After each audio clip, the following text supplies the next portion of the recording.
everyone! It's me, Lizelle Lopez, ang gumaganap bilang si Shara Manansala at... River Cruz po bilang Jordan Manansala. Yes, at gusto lamang po namin magpasalamat po sa walang sawa niyo pong pagsubaybay sa aming asawa ng asawa ko. At dahil dyan, naka 100 episodes na tayo!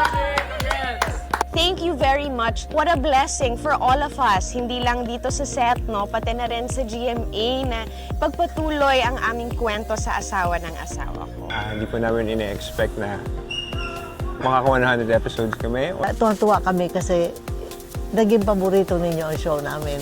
Kaya kami tumagal na ganito. Maraming salamat po sa walang sawa ninyong suporta. At syempre, huwag kayong bibitaw dahil meron kaming special girl. Oo nga eh. Kaya nga, ito na nga. Oh my gosh! Well, na-release na namin today ang pa-teaser ng bagong character na papasok sa kwento ng mga tao sa asawa ng asawa ko. Kaya, sino kaya ito? Ano kaya ang gagawin niyang gulo? O tutulong ba siyang maayos ang mga gulo? At ayun na nga, ano pa ba?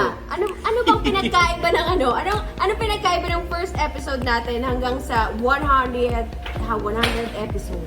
Ano bang pinagkaiba? Si Christy yung kasama mo nung first episode na yun, kasama na si Shire. Paano ba yan, guys? Ayun. Nakakuha na naman niya ako. Galing na talaga. Galing! Thank you guys. Grabe, 100 episode na. And posible yan dahil sa inyong mga kapuso. Kaya happy 100th episode sa ating lahat mula sa asawa ng asawa ko. Para sa inyo ito.